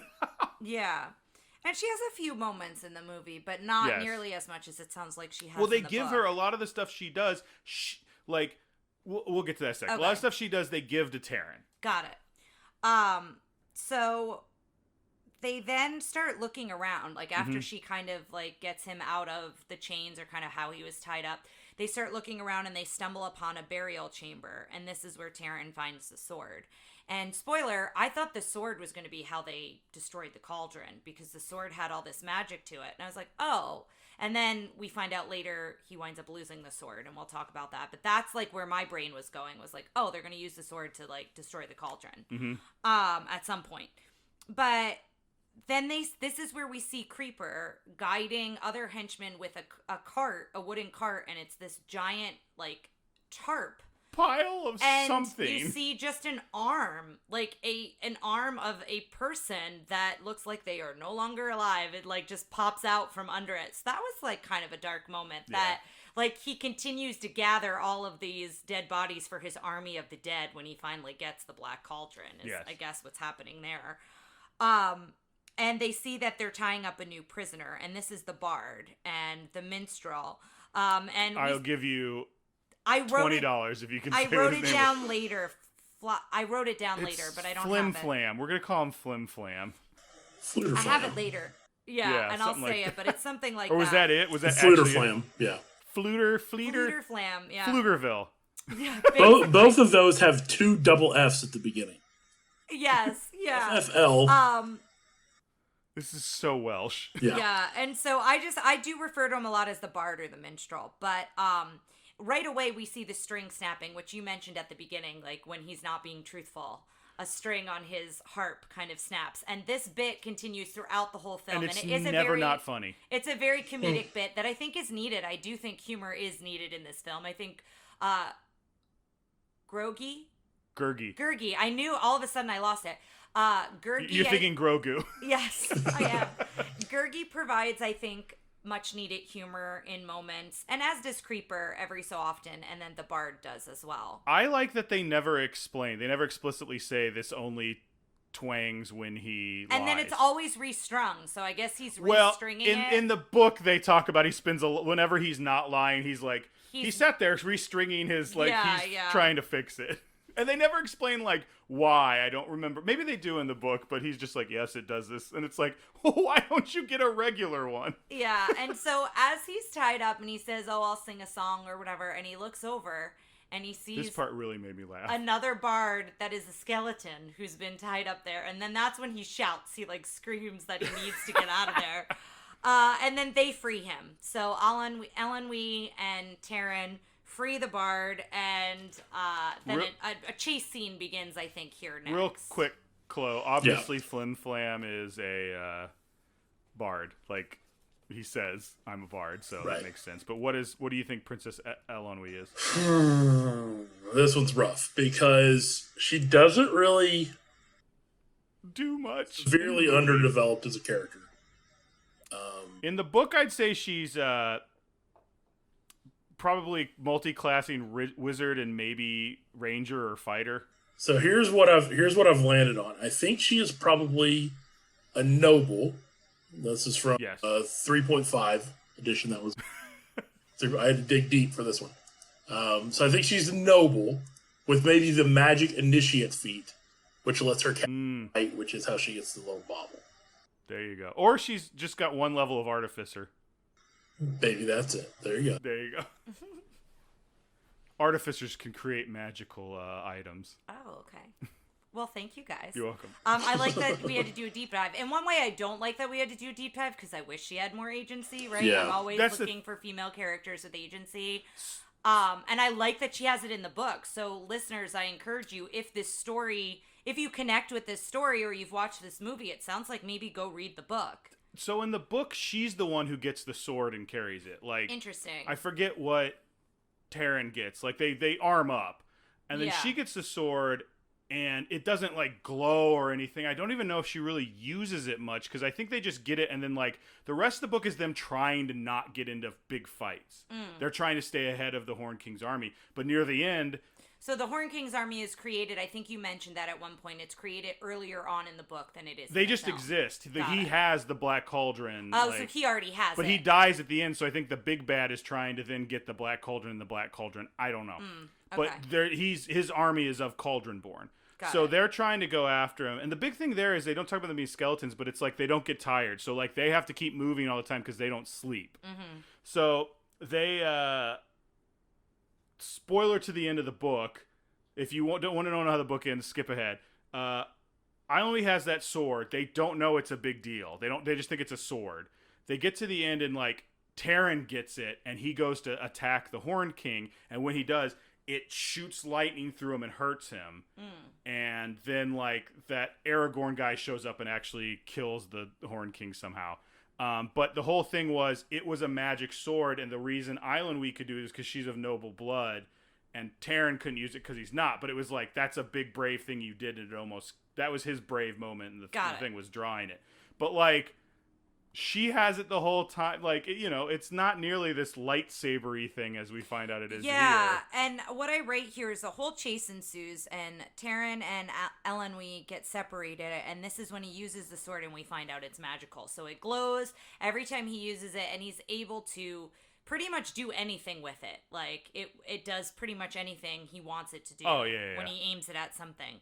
And then they get reunited with Ellenwe. And so they're being chased. The bard's being chased by a dog. So they all they all separate and then they all get reunited again. And he hits a chain with the sword, which lowers the drawbridge. And that's how they all escape the castle that way. And the dog... bites like fabric of the bard's flim flam Pflugerville, the back of his pants, and so he has that like in his mouth and is a shot, and then they run away. And then Creeper has to go tell the king what happened. And I wrote here, this felt to me like Maleficent with the minions when she sends them out to find Aurora, and they come back and they were like, we've searched all the cradles, and it's like she's 16 at this point, and they've only been searching for babies, and Maleficent has like that wild laughter, fools, yes, and then she gets really intense. That doesn't happen here with the Horn King, but the feeling of a minion having to be like, I've got to tell you something, and then like her goons didn't know it was bad, they were just matter-of-factly like, this is what we've been searching for. Creeper kind of knows that he's going to get in trouble. He knows he's a minion. Creeper knows exactly what movies he is. Is this the point where Creeper actually starts choking himself? Yes. Yes, he goes, let me do that for you. Yeah. He goes, allow me. Yeah, allow me, and he chokes himself. And basically the Horn King says, well, they'll lead us, like, make sure the griffins follow the boy, and that'll lead us to the cauldron. So we're fine. Like, we're on track. And Fluterflam is how I wrote it, but Flimflam, Pflugerville. The bard and Ellenwe is mending pants. Like, we cut to them kind of like they're all by kind of this brook, right? They're kind of by water, and they've gotten away. Yes, because they have to have a moment where we understand just how misogynistic the main character is. Of course, because he then says, they get into a fight, because basically, Taryn won't be quiet about, like, all of the brave, heroic things he did, and Ellenwe's like, well, it was kind of the sword. And like, as soon as he gets his ego bruised. And as soon as she says, like, well, the sword did a lot of it, he goes, what does a girl know about swords anyway? And so... what you're seeing is early Twitter at work. Yeah, and then she says, you'd still be in the dungeon without me. She's 100% right. Like, she freed him. Well, he does this in the book, and she, like, she even more in the book is the reason he... like, In the book, they don't find Flim Flam. What happens is she comes out. He's like, we need to save this Aragorn guy, and she goes, fine, I'll do it. And she goes in and she brings someone out. And she goes, this is your friend, right? And he's and like, it's not. No, it's the Flim Flam guy. And then the castle dissolves, so he thinks the Aragorn guy is dead, and then he shows up at the end. Got it. But she's like, he's like, I can't believe you didn't save him. She's like, I didn't know who it was. This is the only other person I know that was in there. Like, That's she's funny. like, this is ridiculous. But here in the movie, he also calls her a silly girl. And that's where I pointed out again, we see this in Fox and the Hound, but again, when a male character insults a female, it's like an ugly insult, but the female never returns the ugly insult. So yeah. And it's always started by a lot of ego being bruised. The terrible, action of that. Yeah. And so I noticed too, whenever they kind of do reconcile that argument, she's the first one to basically apologize. Yes, she kind of starts that conversation. Yeah. They And both she make also up and cries, apologize, like, but yeah. She does not cry. In the book, she goes, huh, and like walks away. She's like, yeah, I'm done with this. But yeah, she kind of runs away from where they're at. He goes and finds her, and then yeah, she's kind of the first one to start the apology when they make up. And then they hear the bard shouting again because Gurgi has stumbled upon the bard. And I love this here because it's clear that Gurgi was trying to take the bard's hat. And when they all get to the bard, he's on the ground. And Gurgi says, old man fell down. I'm trying to help him up. And it's like, come on, get up. And like that, I liked Gurgi for moment one, but that really sealed the deal for me. It was a really funny moment. And then they take his hat. He's like, too big anyway. Yeah, he doesn't care. He's great. And then he goes, I saw the piggy's tracks. And they say, how do we know you're not lying? He's like, I'm not lying this time. And then he says, the pretty lady's going to come with us. Like, I just like how they wrote his language a lot. And so this is the pig. They all fall into the pig's not with them yet. Sorry. They all fall into the water, which turns into this whirlpool. And so they're all in this whirlpool. And then all of a sudden we see these 4 glowing fairies, which seem like they're children. Yes. Did you say, yeah, those first 4? I think they're voiced by children. At least it sounds like it. And they wind up meeting the king of the fair folk. And the whirlpool, we realize, is supposed to keep people out, but it's not working quite right. So it brought them down, just like the pig. And that's how they find out that Hen is also down there. It's interesting because in the book, like, they're not little sprite-like things. In the book, the Dory character that goes with them is, like, full-on a dwarf. So he just, like, and the other thing is he keeps turning invisible. In the book, the whole thing is he can't turn invisible for some reason. Like, it's some shame he has, and then by the end they give him the ability to do. That's his reward instead of the pouch full of food, which I would have been like, I'll take a pouch full of food. That would have just hand those out to everybody. Yeah. I wrote here that this feels very magical because they're kind of all glowing, and the underground feels very magical. Their coloring is all much brighter than everything else. And now, would these be classified as something? Sprites, fairies. Yeah. Okay. And so we kind of find out their personalities here. There's a curmudgeon-y, kind of older one that's fixing something when they arrive, and he's Dory. the one. Yeah, he's the one who kind of guides them to where the Black Cauldron is. And then there's the king of the fair folk who looks a little bit like Santa Claus because he's in a red outfit with a white beard. He's also voiced by the same actor who did Mr. Ages in The Secret of NIMH. Oh, fun. So they find out that the cauldron is safely buried. Buried? Why do I have so much trouble with that? That's how the Canadians say. I don't know if I said the Canadians. That's the Canadians. But they want to destroy the cauldron before the Horn King gets it, and they float away and they leave Hen. So basically, it's very quick. It is very quick, but they find out, we'll take you, and the fairies float them up from where they were to take them, and Hen stays, and they say, we'll get Hen safely home. Yes. That's essentially what happens. So then, welcome to Morva. So we get to Morva, and there's a cottage with a symbol on it. And what did you guys call it? Well, it felt like a rune or a sigil. And if I was a dungeon master and I wanted to really imply to the characters, there is a trap on this door. That's exactly. Yeah. And then Taran just shoulders it open, and I'm like, waiting for something to go off. Completely oblivious. He's like, oh, this is where we need to go, and just goes through the door. And then nothing happens. And they see all of these eyes, and at first you don't know what they are, and we find out that they're all frogs, and we find out that they were all people who who are turned to frogs by these 3 witches. And they go into this room, and it's all cauldrons. Like, there's a ton of different size cauldrons in this room. Like, just piled. Yeah, and these 3 witches appear, and they're all upset because they realize someone has stolen their frogs. Mm-hmm. So they're not too happy about it.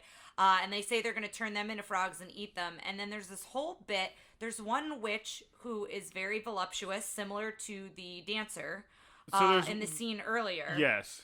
And then there's like a witch who's kind of in charge of them, which gives a little bit of a Hocus Pocus Winnie vibe. Then there's the other witch who's it's Hungry, Randy, and like Thrifty. Also there.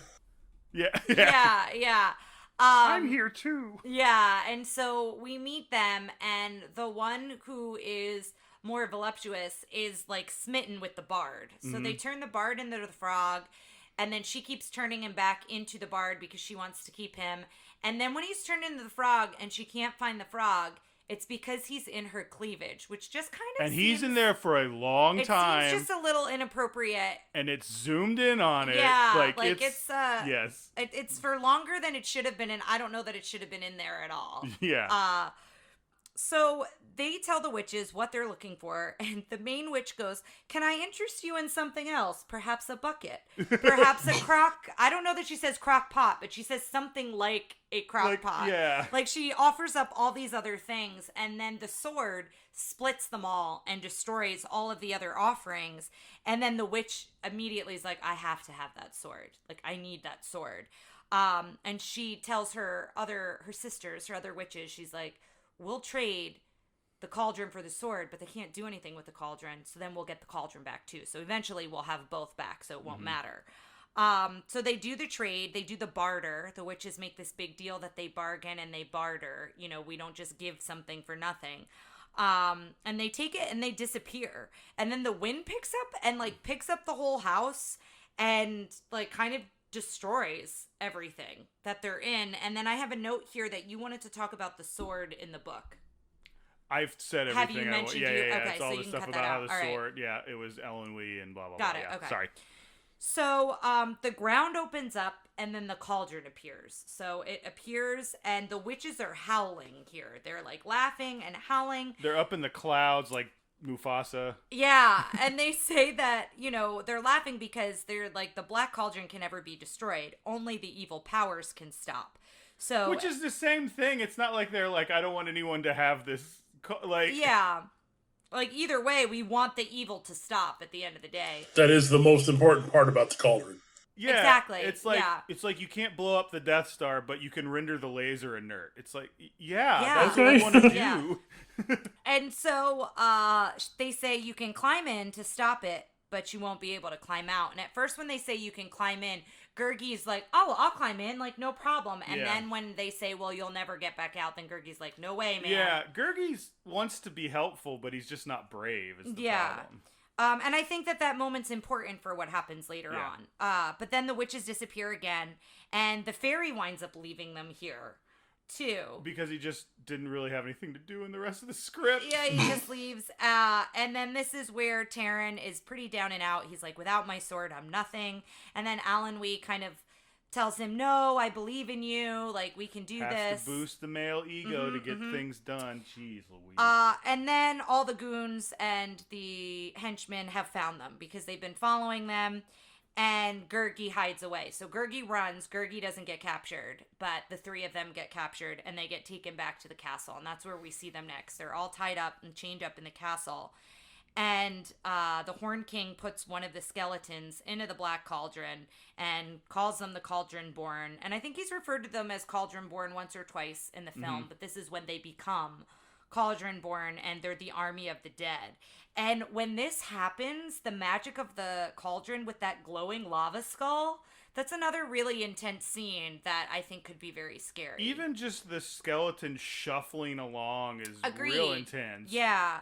And the green smoke, I really liked the green, you know, the bubbling of the cauldron and how it travels throughout the castle and it goes beyond the castle. I liked that effect that they did for that. And then we see Gurgi is sneaking into the castle at this point. And we find out that these are all the dead of centuries past. and he wants to destroy anything and everything in their path. So he kind of sends them on their way to go destroy everything. His motives are kind of fuzzy. He's just destroy what's he gonna do with all the undead Yeah. now that he's got them? Well, yeah, he's like, just go destroy everything. Like, oh, like you don't have like, there's not like a specific kingdom you want to get. Plan. Like, it's just Yeah. everything. Go for it. Yeah. Okay. So Gurgi winds up untying them, and Taryn says that, somebody's got to go into the Black Cauldron. It's going to be me. I'm going to go in. And then Gurgi says, no, I'll go in. And Taryn's trying to tell him no. And then Gurgi says here, Taryn has many friends and Gurgi has none. And it's so sad. And then he just jumps in. And spoiler, we see Gurgi again. But I really thought we didn't. I really thought that was the end of Gurgi. The way it was written, I was like, oh, we just might not see Gurgi again. Okay, Yeah. he may So be done. Taryn has many friends? Who are his many friends? I guess Elonwy and Yeah, I Flim guess Are they to not Gurgi- Gurgi's friends too at that point? I mean, Gurgi clearly has self-esteem issues. Yeah. Yeah, so I guess Gurgi just, from his point of view, he just sees it as he's got, I guess he also had the pig because at that- one point. That's the thing. I think it would have been a more interesting scene if, like, it came down to Gurgi making the decision to jump in, or all was lost, instead of Gurgi being like, you don't do it, I'll do it. You know what I'm saying? Yeah. Like, because then that shows more of a bravery for Gurgi, whereas this scene felt more like, Gurgi, brr, and jump in, right? It didn't seem brave. It seemed like almost nihilistic. Yeah, thank you. Yes, yeah. And so when that happens, all of the dead army start dying and crumbling, and they're not sure what's happening. And Taryn is trying to get to the cauldron. And so we see that the cauldron is also creating like this wind and this very strong, where it's like very difficult to get to the cauldron. You can't just like walk up to it at this point because of everything that's happening. Yes. And Like when the Ark of the Covenant, after it does its bit, like sucks everything into it. yeah. So the Horn King is very upset and wants to throw in Creeper into the cauldron. Yeah. And Creeper, Well, he seems to imply that if you put another life into that, it'll work again. it'll like undo what was just done. Yeah. Yeah. And so he's going to do that until Creeper says, it wasn't my fault, it was Taryn's fault. Like, totally points the blame at Taryn, which I guess it was, because Gurgi went in.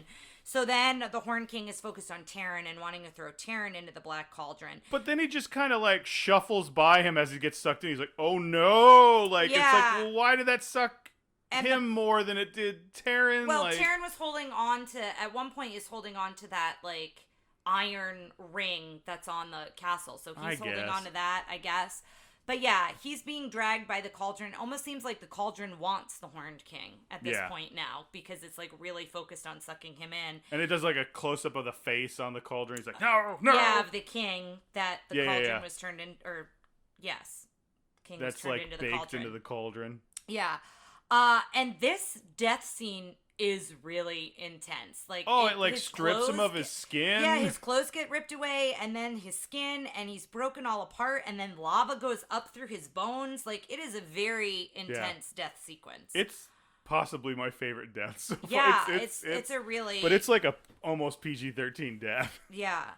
And then the cauldron starts sinking into the ground, and so at this point, they're trying to get out. So this castle starts crumbling around them, Yes.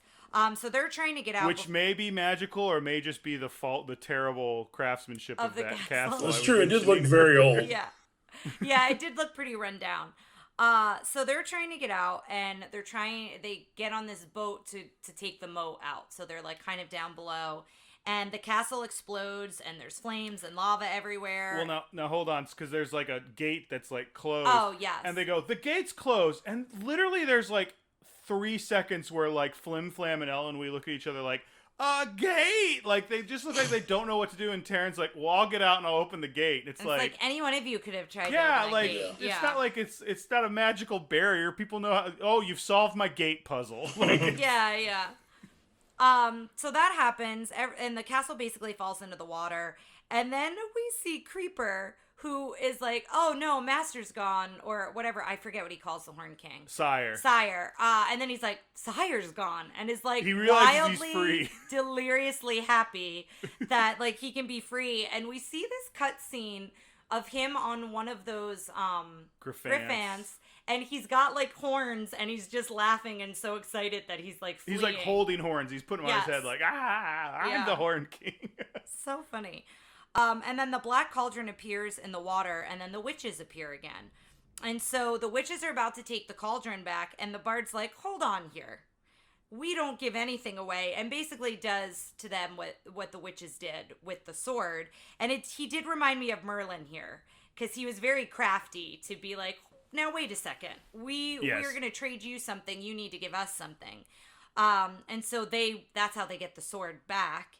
And they trade the cauldron, and instead, that's what they were going to do. They were going to get the sword back. And then Taryn says, well, instead of that, I want to trade the cauldron for Gurgi instead.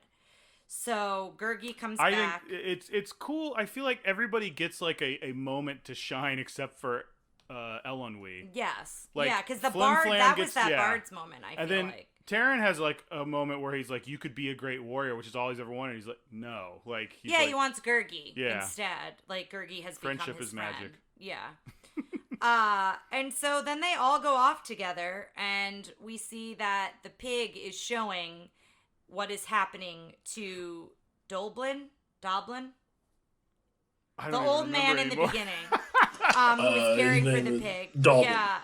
Dalbin. He's now back. Hen is now back with Dalbin. And so is Dory for some reason. Yes. And then the credits, and that's the end. Mm-hmm. So we have our question. Oh, I forgot. There's a fact that just popped in my head. So I was looking up the behind the scenes for this, and there was this whole thing, this 1981, where they were talking about it, movie with Haley Mills talking about making the Black Cauldron. You know Haley Mills from the original Parent Trap. She was like the parent, the teacher in the first episode of first season of Saved by the Bell, when it was like Mrs. Something's class or whatever. Oh yeah. And she was, and she was in Pollyanna, maybe, I don't know. So she did all this stuff, and she was like, "It's great to be here to do the voice recording for Princess Elenwe." And she did this whole special about her going in and recording the voice. She was not the voice of Princess Elenwe in the end, so they ended up changing it. Oh, that's a bummer. But it was a very charming little special, and then I was like, wait, is she the voice? No. Yeah. It's Susan Sheridan and not her. So let's go over the questions we usually ask. How was the princess? However, the princess, I think, in this one is Taryn? Yeah, he was okay. He was fine. He was a brat. Yeah. I honestly, I could take or leave him. I wasn't like super impressed with him. Your thoughts, Chloe? I was not really impressed with him either. Yep. Let's talk about real quickly the true princess of this movie, and that is Gurgi. Gurgi is from now on the protagonist of this movie. Gurgi was awesome. I love Gurgi. Gurgi went from a thief to someone who sacrificed himself. There you go. Yeah, and helped two other characters find love for some reason. Yeah, that was another thing. There wasn't really a romantic thing between them, and he made him kiss. And even then, they just kissed him and ha ha ha, and that was it. Yeah, but yeah, I think Gurgi's character arc was pretty good compared to some of the others, especially. I do too. I think they led up to it well. I agree. How was the prince, which I think in this case is Elenwe, and I have to say she was very disappointing compared to the book. I'm kind of bummed after hearing how you described her in the book. I wish they would have brought more to that. I think they could have. Like, there was no reason they couldn't have written her that way. Mm-hmm. Thoughts, Chloe? Yeah, there's potential there that just wasn't used. She started out strong. Mm-hmm. I feel like when she sure. first appears, she's very confident and very sure of herself and is like, oh, this is where we're going and this is what we're doing. Yeah. And then she kind of fizzles out. Just becomes the handhold. Like, he's just holding her hand as they're running. That's it. I almost got like Princess Leia kind of vibes from her in A New Hope, where, Luke kind of she's like, you're the one here to rescue me, but it's kind of she kind of takes the lead at that point and rescues herself. But the rest of the movie, then it kind of turns. Elenwe is the one leading the rescue. Well, real quick before we do the rest of the questions, because you guys were talking about there was a lot of potential here. Hopefully Disney realizes this potential, because in 2016 they re-upped their rights to these books. Oh. So do you think they're going to take another stab at it? I mean, who knows? With Disney Plus, I feel like I was doing overwhelmed so much with all the content. announcements that came out. I was like, "There's too many things." But it would be interesting if they did decide to redo it. These are the kind of Disney stuff I'd love to see redone because they always are like, "Let's redo the classic Disney." No, they're great. Redo the ones that like it didn't work. Weren't that didn't work and fix them and try do to figure different. out why they didn't work and change it. Yeah. But anyway, so I just thought that was interesting. How was the sidekick? Well, we talked about the one sidekick now protagonist, Gurgi. How do we feel about Flim Flam Pflugerville? He was good. Again, I liked his ending moment, and I thought he brought a lot of humor to it. Yeah, I think he had a couple interesting quirks. The instrument that would, the strings would break whenever he would tell a lie. That was interesting. The fact that he was able to turn the witch's words against them was useful and helpful. His flirtation with the other witch was painful to watch. It was something. Yes, yeah, that was certainly something. Creeper. I liked Creeper a lot. I liked that he was kind of delirious, like wild laughter, like kind of. He almost had a little bit of the vibe from, what was the name of the guy from the original Dracula? Renfield. He had a little bit of a Renfield vibe to me, just a touch. We watched the original 1930 whatever Dracula, and Tara was like, "I love this Renfield character." Renfield also, he's is great. terrifying in that original one. Yeah, but he's really good. Yeah. But what'd you think of Creeper? Yeah, he was good. My favorite part was the end where he's flying away with the horns, and I do like a self-aware minion that's like, "I'm free." Favorite musical number doesn't really apply for this one, but I will say I enjoyed the theremin quite a bit. Yeah, there was a lot of theremin. And the bard somewhat sings at one point, but it's not really a song, and it's so short, it isn't anything. How does it hold up? So drinking and smoking, there's a lot of wine, and they're like... Yeah, in the scenes where we first meet all those henchmen, yeah. Ethnic representation, once again, all-white movie, potentially. I think it's an all-white cast. Yeah. Guns and firearms, no, but there is a lot of scary, kind of intense scenes of violence and other things that you gotta watch out for. And of course, female agency. I think we've pretty much given it the thumbs down. If anybody has anything they want to add on that one, no, I think we've talked about it. We've highlighted it enough. Yeah. So now, of course, is the infallible scientific villain ranking. Chloe, have you listened to an episode with our villain ranking? I have, but I don't fully understand what the scale is. Okay, well, listeners, we'll be right back, and I will explain the scale to Chloe. Listeners, we are back. Chloe understands. He has been fully briefed in the ways of the infallible scientific rating. So, guys, let's go ahead and start. Frightening. How frightening did we think the Horn King was, Chloe? I'm going to give him a 5 because, I mean, he's a lich. He's an undead skull guy. Okay. I'm going to give him a 4 simply because I thought he was very scary and all this. But by the end, like, I had a big problem with, like, they didn't do as much with him. He became less and less scary because he just was, like, standing there next to Creeper sometime. But I think in general he was very scary. Yeah, I'm going to also give him a 4, but I definitely understand wanting to give him a 5 as well. I would agree with you as to why, but I do think there are some of those moments like when his eyes are glowing red and his death scene and just like the way we see him with that silhouette in the beginning, he's very scary. Absolutely. Funny, I'm going to give him a 1. Yeah. Yeah, 1. Yeah, not a funny character. The humor came from Creeper, not from him. Yes. Fierce.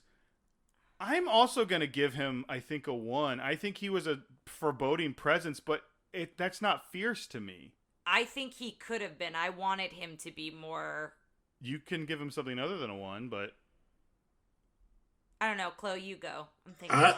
I'm pushing it like a 3 because he did make a very fierce entrance at one point. Yes.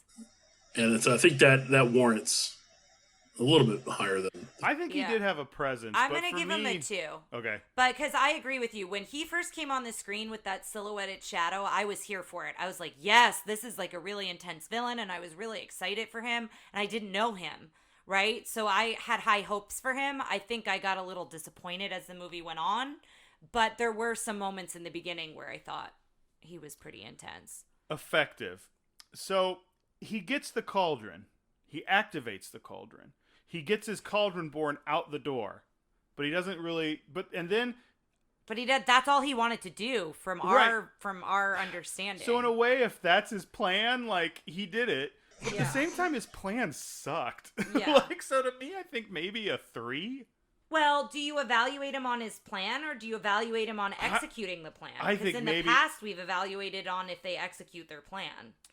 I think it's unfair to have such a vague plan because his plan was... I think it's vague in this case because it's like destroy everything, and he didn't destroy anything. I guess that is true. So he destroyed a door, I think, on the way out, like of his castle. He destroyed his castle. His own castle, yeah. So I think I'm gonna give him a 3 because I think he does a lot of the stuff. Like he's a hard presence to get around, but I don't know. Chloe, did you have a number? 3 as well. Okay, Tara, what do you think? Yeah, I'll go 3. You don't have to do the same number. I know. Okay. I'm good. Design. What I liked, I don't know, I guess it is considered design. I like that we don't see his face for a while. That's design because it's like cloaked. Yeah, it's cloaked. I do like that. I like that we don't see his face for a while. I like that he's very ominous. But then you made a point of the times when we do see his face, it looks like it's a different animator almost every time we see it. And that's big points off for me. So I'm going to... I don't know. I'm going to give him a 3. Yeah, I think that's where I need to land on him. I think he would have been a 5 if it would have felt a little more unified. And also, I think if they kept him ominous for longer. Yeah. Chloe? Yeah, I've got him at a 4. I definitely think he had a creepy one. It's a strong 3 for me. Go Away Heat. Did anybody not like him or have a reason? Like you thought he was scary? Or just I wanted more of him. Okay. You know, me too. Yeah, so it would be a 1, I guess, because I did want more of him. Taryn had more Go Away Heat for me than Worm King did. All right. Do we have yes factor for him? I know neither of you guys really knew him, so I don't know if you were super excited to begin with, but once you started seeing him... I'm going to give him a 3 because I was pumped from that silhouette. Like, I feel like they set the bar high from him with how they introduced him. And then I feel like they didn't live up to it, but I want to at least give them that because I audibly was like, yes, I'm here for this. Like, I'm really excited to see where this goes. I just think he then got... I was excited to see him show up and then disappointed once he did. Yeah. Exactly. So what number would you give him? I also have a 3. I think I'm going to do the same one. All right. Hold on one sec. Let me move that. Oh, no. Where does he come? Is he above Prince John? Ryan gets so upset when people beat up Prince John. I think Prince John was wronged. With a 17.7, we have a new number 15, the Horned King. 1 below the Coachman from Pinocchio and 1 above Prince John. Wow. Sorry, Ryan. I might put him, if I had to re-rank this at all, I might put him above the Coachman. Which would be below Man, but above the Coachman. Yeah. So he's right falling out of what I consider kind of the like big villains in ours, but I do think that's a pretty good place for him. Yeah, I agree. I think it's a good spot for him. Chloe, thank you so much for letting me make you watch this. I know. Yeah, for sure, man. It was a great episode, and I really let's both thank Tara real quick for honestly, I mean, it really wasn't. I mean, part of me, I knew what I signed up for, right? Because you told me a little bit about the book, but I didn't know the movie at all, so I was excited to watch it, and I am fascinated about the connections. Now, after seeing it, would you agree that Zelda pulls from it or no? In so much as Zelda pulls from like kind of basic an adventure hero story, stories, yeah. But yeah, I think Dalbin really felt like the guy. I don't know if either will get this, but the guy, like the first thing you do in the first Zelda is you walk downstairs into a room and the guy goes, "It's dangerous to go alone. Take this," and gives you a sword, and that's what Dalvin felt like to me as that dude. But yeah, I actually really enjoyed making the connections because it's not something I'm familiar with, like the D&D world. So it was interesting to connect those characters to that world. Well, real quick, I know I thanked you, Chloe, but one more thing that I almost always forget to do, and that's, what do you guys think? Do we put this in the vault where it was for so many years, or do we put it up on our shelf? I mean, I've survived a long time not having seen it, and Yeah, like I'm kind of the same way, Chloe. Like I don't want my time back. I'm happy I watched it. I'll say there've been another one where I wasn't as. I keep referencing Pete's Dragon, and everyone I need to stop. knows you hate Pete's Dragon. But I enjoyed the experience of watching it. I don't think this would be one I'd be like, oh, let me sit down. So and you watch put it in your vault. Your vault is just not your My shelf. vault is a drawer. Because Okay, a vault is a little too intense. When you for guys me. think of Tara's vault, it's a drawer, not with no lock on it, but just a piece of tape that says vault. Like, No. Where The it vault, says Andy, like Andy Andy's on Toys. The vault is Song of the Souths in the vault. Like that one needs to not be pulled out. But no, that's destroyed forever, and we have those. But like, you wouldn't watch this again. Yeah, probably not. Do you think you wouldn't watch this one again? I don't think it would. I did enjoy the aesthetics of the castle, and so there might be a sliver of a chance where I might watch it again just to see some of those details to, use in a D&D game or something. But I think this is one. I think I'd be more likely to throw it on in the background while I'm doing something else or whatever. But it's on my shelf. I think it's the weird one. Like I'd be like, it's not one I'd go like, you should watch Cinderella. Like I tell everybody like, you should watch Cinderella again. Yeah, like, Cinderella's great. But this one is one I'm like, do you like this stuff? You should check it out once. Like I like it. I think it's a weird cult one, but I like it. Okay. So thanks again, Chloe. We ask our guests if they want to plug something at the end. It can be a personal project. It can be somebody else's something that you really enjoy. It can be Peace on Earth. It can be whatever you want. So plug away. I would encourage everyone to check out Dungeons and Dragons, or at least some role-playing game. I have found a lot of fun with that over the last 6 years. It has been a staple of my quarantine this year, and I think it's good. I think you get camaraderie, hanging out with your friends. You get to engage in some of that theater kid, play acting. There's strategy and combat. It's great. I love it. How many campaigns are you currently involved in? Because I know you DM one for our group and are in 3 others. I had to drop out of 2 because I'm like, I can't keep this much straight in my head. Yeah, so for our group, I'm DMing 1 game. I'm playing in 3 others. I have another game that I DM once a month. And then another game that I'm occasionally in. So 6. Oh my gosh. Ish. That's a lot. It is a lot. It is hitting a ceiling of what I can take at the moment. Yes. Yeah. It has been nice in the middle of, quarantine and all of that to still be definitely with your friends, over Zoom or whatever. Yeah. Well, and I would agree for listeners who aren't familiar just with role-playing stuff in general. If you do have friends who do different role-playing games that aren't necessarily D&D or are, I will say I love the one that we all did. That was Monster of the Week. I really had a good time with that. So if you have a friend who does role-playing games, ask them about that. I guarantee they'll want to talk to you about them. Yeah, it may be like listening to someone's dream, but yeah, but we also have a friend who's, I think, doing a Star Wars one right now. So I do think, I'm not as versed in how many there are out there, but I do think if you have niche interests, there's a role-playing game probably out there for you, don't you think? For sure, yeah. Okay. Whenever this goes out, I'll post in the Facebook group some resources that folks can take a look at, both free rules as well as some live streams that you can watch, see people play, and kind of get an idea of what it looks like to play. Great. Thank you, Chloe. Thank you, Chloe, for being here on the absolutely nerdiest episode of Tara and Ryan's Princess Diaries. It's been a delight. Happy to bring that nerd heat. So, guys, next up is we'll be going to merry old London to watch the Great Mouse Detective. And I believe we'll have a reoccurring guest, a guest who's been on a previous episode. So definitely look out for that one. And thank you so much for joining us today. See you next time.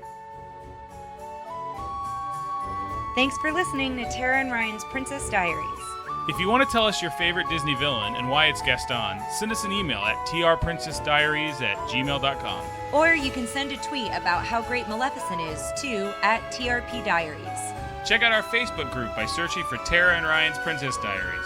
Tara and Ryan's Princess Diaries are available on iTunes, Stitcher, Spotify, Overcast, and many more. Wherever you hear us, please be our knight in shining armor and give us a 5-star review. Thanks again, and until next time, remember to always live happily ever after.